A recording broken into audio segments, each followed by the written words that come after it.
There are two ways to face the future. One is with apprehension, the other with anticipation.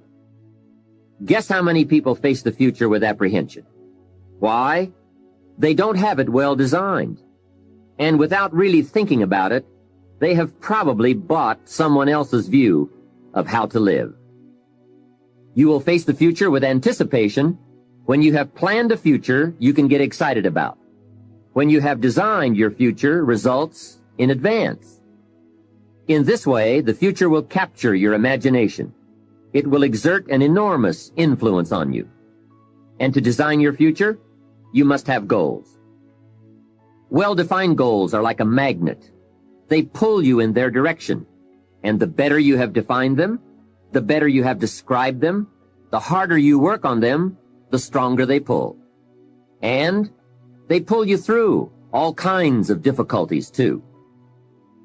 Without goals, it is easy to let life deteriorate to the point where you're just making a living. It is not difficult to get trapped by economic necessity and settle for existence rather than substance. We all have a choice. We can either make a living or design a life. We take 2.5 hours on the weekend for the whole 10-year plan. We don't have time for that tonight. But let me get you started with a little simple formula Mr. Schoaf gave me.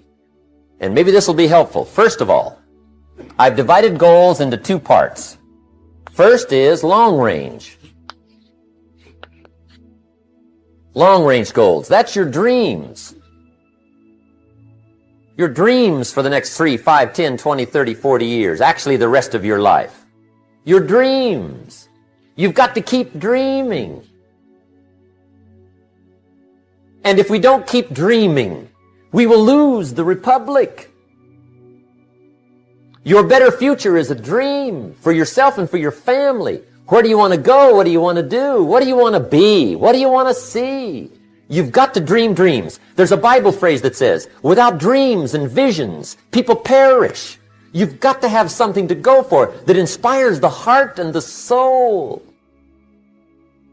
Dreams.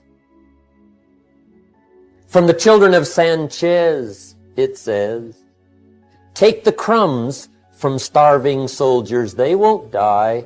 Take the bread from hungry children, they won't cry. But without dreams, we all will die. You've got to dream. Don't lose your dreams. For yourself, for your future, for your family. The dreams of love and enterprise and travel and doing things. Becoming something unique on your journey here. Don't lose your dreams. Do some dreaming. That's long-range goals. You've got to have those. So that's number one. Here's the second part of goals, short range. Short-range goals. That's your goals for tomorrow, this week, this month, this year. The immediate future. We call these confidence builders. Because if you set up something short-range, go for it. Get it. Latch onto it. Work hard. Accomplish it. That starts building your strong feelings to go for your dreams. But now let's make these notes now on setting goals. The promise of the future is an awesome force. We look back for experience, but we have to look forward now for inspiration. And what gives us inspiration to get up in the morning and do our job, learn skills, develop all that we can possibly be, is the promise of the future. And it can be so powerful that it can overwhelm any adversary you might have, any difficulties you might have.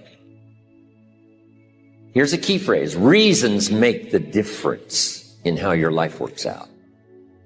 Reasons make the difference in your appetite and zest for taking on the challenge, doing the job, becoming successful. Mr. Schoaf said, if you have enough reasons, you can do the most incredible things. You can get through the most difficult day. You can overcome the most unbelievable challenges if you have enough reasons. And so he said to me, if you haven't got a list of your goals, Mr. Rohn, it's probably because you don't have enough reasons. He said, I'm sure since I've met you, you have enough intelligence. And he said, you have enough good health. And he said, you have, all of those things working for you. But here's what you must work on now is to have enough reasons. Looking into the future, developing reasons. Okay. Now here's a note to make. It's important to make sure that the greatest pull on your life is the pull of the future. Some people let the past pull them back. The past can be like gravity if you let it to pull you back. Some people live in the past. They live in the darkness of the past. They live in the mistakes of the past. They live in the discouragement of the past. They didn't make it, and that affects them for the rest of their life, living in the past. So we don't want the past to pull us back, to live in the past. So make this note. Dreams and goals can become magnets. Dreams and goals can become magnets. And the stronger the goal, the higher the purpose, the more powerful the objective, the stronger this magnet is that pulls you that direction. Now, not only does your goals and your objectives pull you that direction, here's what they also do. They pull you through. They pull you through all kinds of down days. They pull you through a difficult time. It'll pull you through some winter of your life. Some people get lost in the confusion of the day simply because their goal is not bright enough to pull them through. Next, it's goals that drive us to take advantage of the spring. Why would the farmer put the plow in the ground in the spring if he couldn't see the vision of the harvest when the summer is finished?